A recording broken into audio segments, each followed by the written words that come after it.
Hi, my dear students.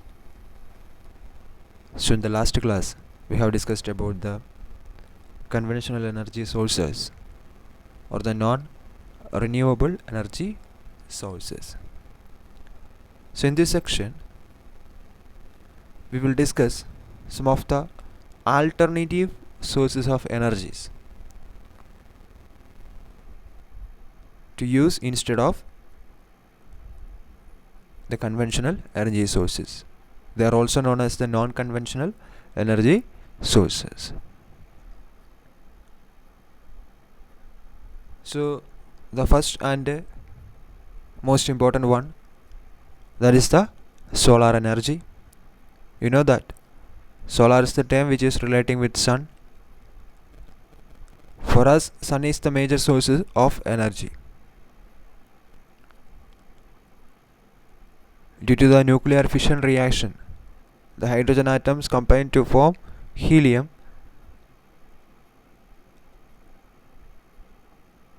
As a result of that nuclear reaction, there will be the emission of huge amount of energy in the form of radiation.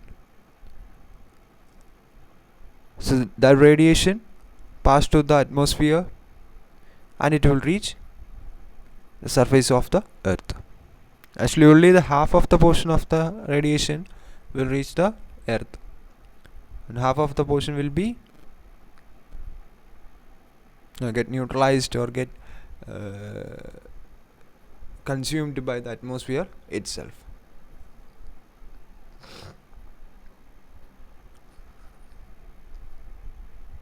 So, as we have studied the mirror example, or the uses of the concave mirrors,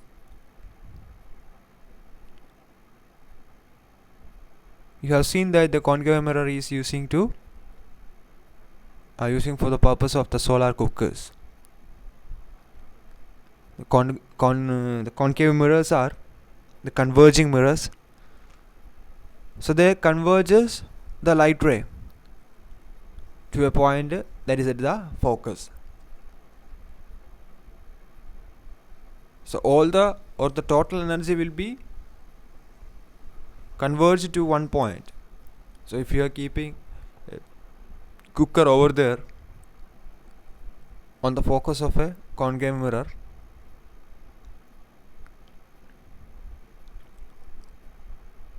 so if the sun energy, if it is available, then the cooker will be get heated up easily,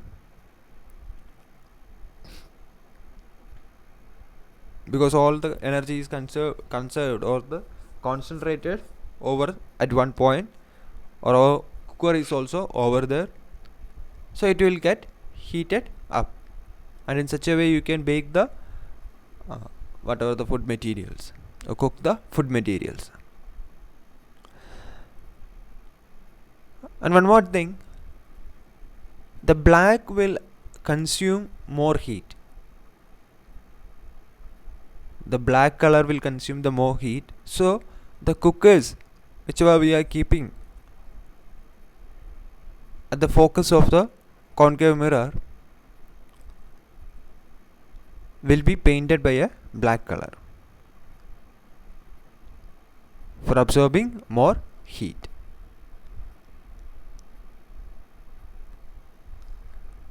And as well, you know that the greenhouse effect, by taking the idea of the greenhouse effect, by constructing a glass box and keeping the food materials or the cooker containing the food materials in the glass box, and if you are covering it completely, then the heat absorbed or heat entered the glass box will not or cannot be easily escape from it. The heat energy will remain there in it due to the greenhouse effect, and in such a way we can cook the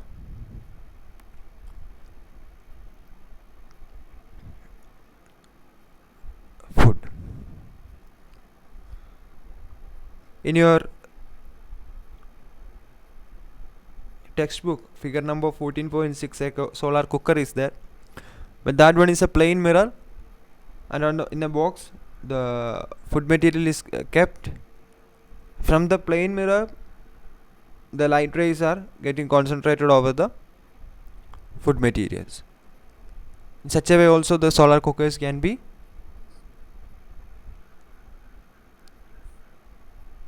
used.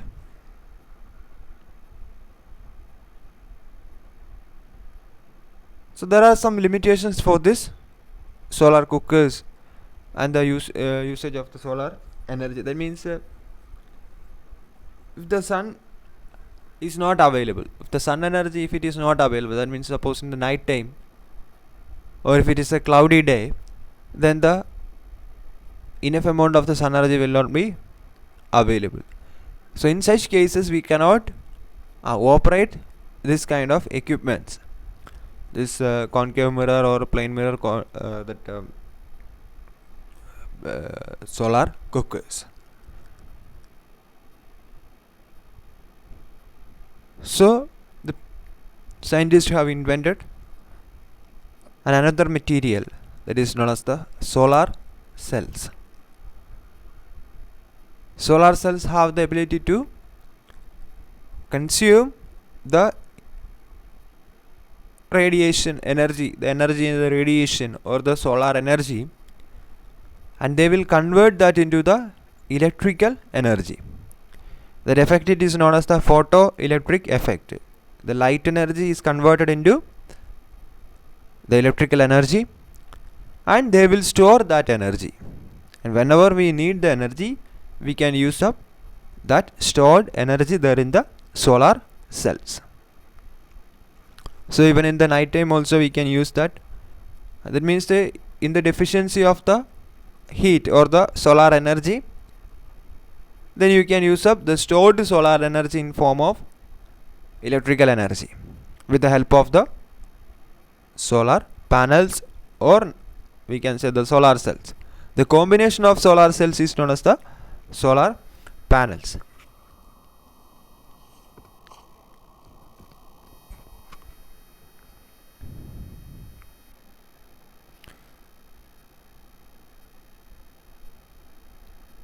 A typical solar cell will produce the voltage of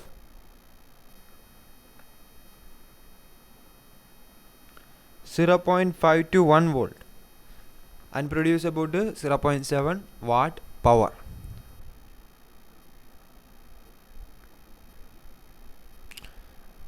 So this is very small value,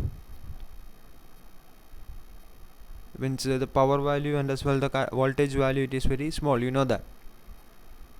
So for the commercial purpose, if you need the solar energy, then you have to combine each solar cells. Solar cells will be combined together, and we will gather all the energy they have consumed, and then we can use that for the commercial purpose. So such a setup is known as the solar panels, and such many panels if you have planted over a particular area, that area is known as the solar plant.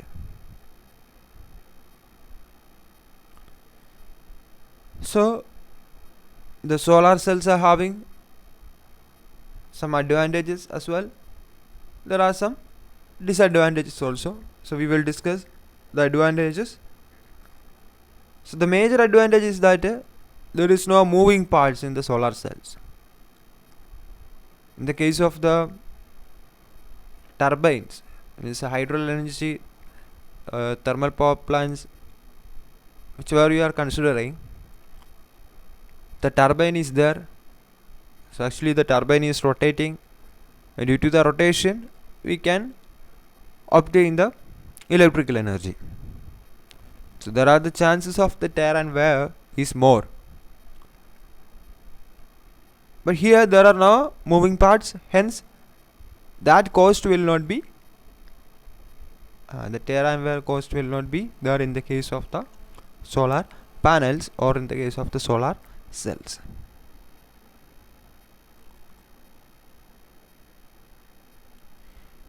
And the next advantage is that in some of the rural areas it is very difficult to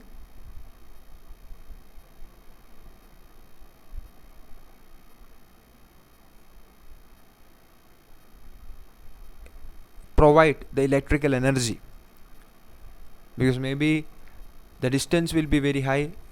So we know that the electrical energy from, suppose I consider a solar that a hydropower plant, it is there in some one area. From that, with the help of the electrical lines only, we can transport the electrical energy. But if the distance between this plant and the rural area it is very high, then the cost of the electrical lines, the wires, will be very more. So in such cases, it will be very difficult to make the electrical energy to reach this rural areas or isolated areas. So we can plant the solar panels over there, and comparatively with the low cost we can make, or we can produce the energy over there, and the rural area, the people over there can use up those energy. That is also one of the major advantages of the solar cell.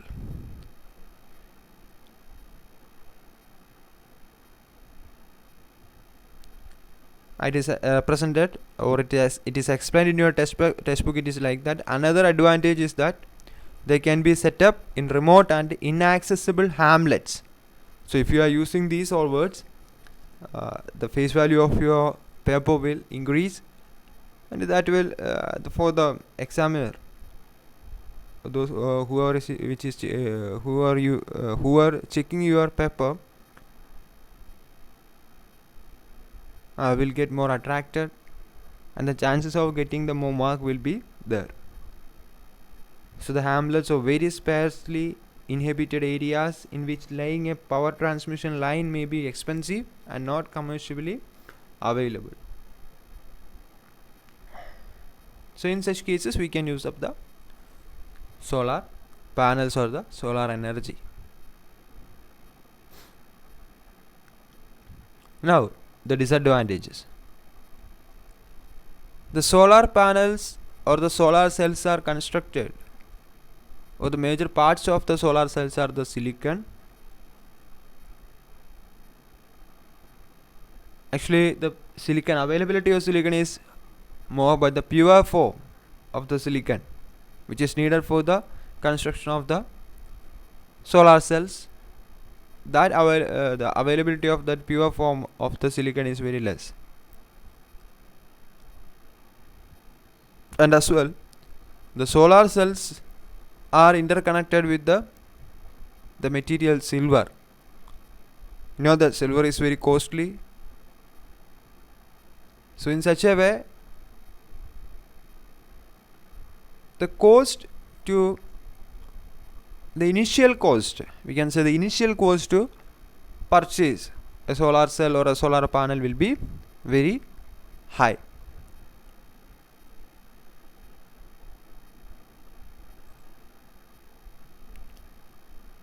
And as well, if the amount of the sun, the energy or the solar energy reach the earth, if it is less, then the efficiency of the solar cells also will be very less. So that is, the efficiency will be less compared to the nuclear power plants or the hydropower plants or thermal power plants. The efficiency of the solar cells are very less comparatively. So that is also one of the demerit for the solar cells. Now let us see some of the major examples wherever the solar energy is getting used up. First of all, the artificial satellites and the space probes like Mars orbiters use solar cells as the main source of the energy.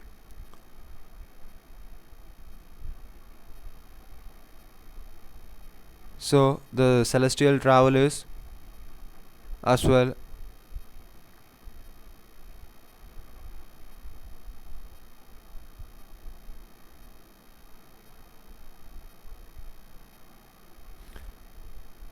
The celestially orbiting artificial satellites all are consuming the energy from the sun.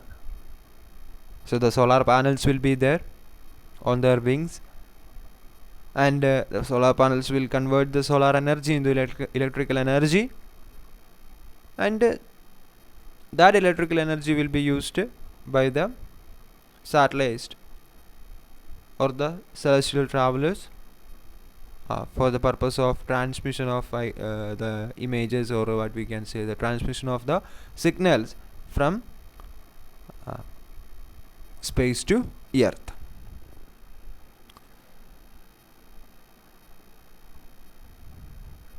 Likewise, the radio or wireless transmission systems or TV relay stations in remote location use the solar panels. So remote portion, that means rural area, so the electrical lines will not be reached there, or it will be very costly. So in such cases, the solar energy will be used up for getting the enough amount of the energy, as like the radio as well the TV transmission centers or relay stations, as well in traffic signals, calculators, many toys. Now the electrical vehicles, some of the electric vehicles are equipped with the solar cells and solar panels. In such a way, in many places the application of the solar panels or the solar cells can be seen. Now let us see the next energy source, that is the sea. So the various energy forms, how we are obtaining the energy from the sea, that we are going to see now. The first one, the tidal energy. Tidal means due to the gravitational pull of the moon,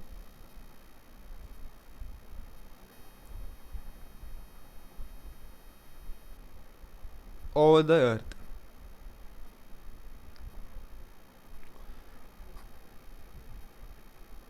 The water level, sea water level will rise and fall for a long time, or a few long time, we can say like that, few hours. It is not waves actually. Waves are different. The tidal is also different. So the water level rises. So what will happen? The water will reach the land. The land area will be covered. A few amount of the land area will be covered by the water. That is at the time of up tidal. At the time of down tidal or the reverse tidal, the water will flow back to the sea. So that time we will construct the dams and we will allow the water to pass through only the narrow points or the narrow pipes, and we will be having the turbines connected to these narrow paths, so as the force of the water, the reverse flow of the water, and as well the forward flow also can be used up. Means the time of tidal up also we can use up the same the channels, narrow channels for the transportation or the movement of the water. And the turbine will rotate, that means the kinetic energy will be converted into the mechanical energy, and the turbines will be connected to the dynamos, and from the dynamos we can obtain the electrical energy. That is the tidal energy. Now come to the wave energy. Wave energy, the same methods there, but instead of the instead of using up the energy of the tidal, here we are using the energy of the waves. So waves are formed due to the flow of wind the force of the flow of wind is very high, then the amount of we can say the force of the wave also will be very high. So we will use again the turbines over here. So we will convert the force or the energy of the waves into the mechanical form and then into the electrical form. So that is the wave energy. Now the ocean thermal energy. Ocean thermal energy is little bit different. That means you know that the surface area of the water will be get heated up easily in the daytime. But if you are considering the depth areas, on the depth the water will be comparatively the temperature of the water will be less. If the temperature difference is near about the 20 degrees Celsius or 20 Kelvin, it means or the surface of the water and on a depth of 2 kilometers. If this temperature difference it is near about 20 degrees Celsius or 20 Kelvin, then we can use the thermal energy for producing the another source. So we can use up the thermal energy, or we can convert this thermal energy into the form of some another energy source as well, the electrical energy we can say. Here the temperature over the surface of the water means a higher temperature will be there. That temperature, that heat energy we will use up to boil the volatile substance like ammonia. So the ammonium vapor will form, or the steam of the ammonia will be there, and it will be allowed to flow through a narrow pipe, and then it will help the turbine to rotate. Such a way the mechanical energy will convert it into the electrical energy there. And the need of the water, the cold water which is at a few amount of depth, that means near about 2 kilometers, that will be used for cooling down the steam, that ammonia. Then this cooled down ammonia will be again heated up with the help of the heat energy of the water which is there on the surface, and again this cycle will continue. So in such a way the ocean thermal energy we can use up, or we can effectively use the ocean thermal energy in this way. Now one more, that is the geothermal energy. The nuclear energy is one of the important one, and we will discuss that one in another video section. So maybe by evening I will send you one video, just to go through that one. If I send it, then you just go through that one. So by that video we can wind up this chapter, and we can start the revision. The previous chapter's question answers are remaining, so we have to discuss that one also. Okay. So the geothermal energy. You know that in the crust of our earth there are plasma. The temperature is very high. Hot plasmas, or the molten rocks we can say, and as well the water content also there inside the crust of the our earth.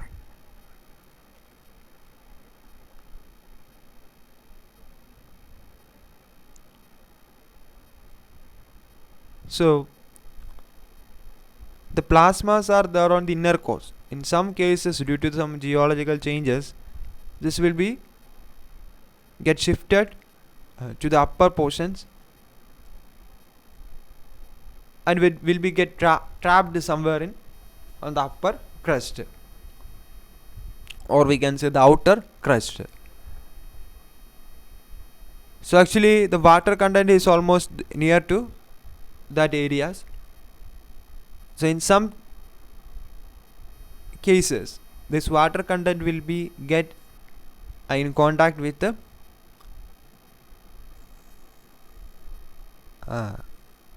the molten plasma or the molten rocks, which was get shifted to the outer layers of the, or the outer layers of the earth crust.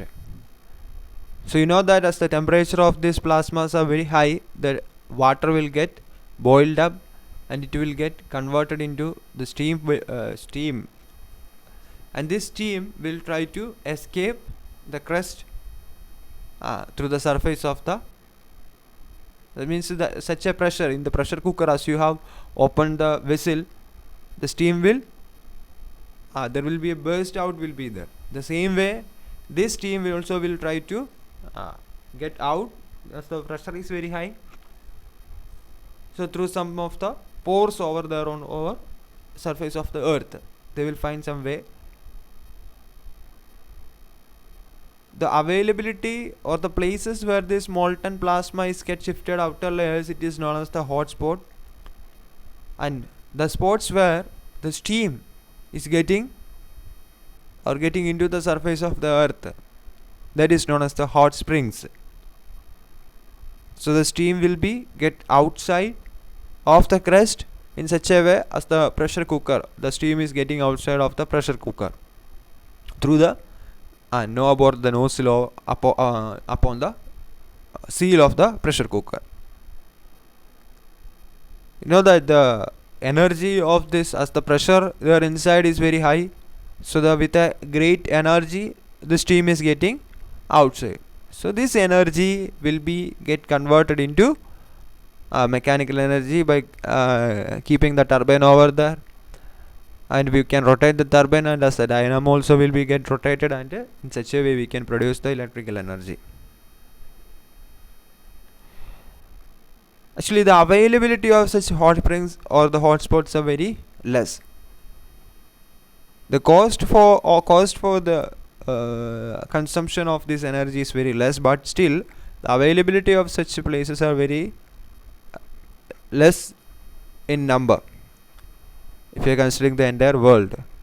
But in United States of America and as well New Zealand,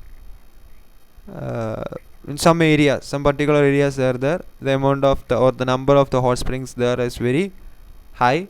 So these countries are using up the geothermal energy, and they are consuming the converted energy for daily purposes.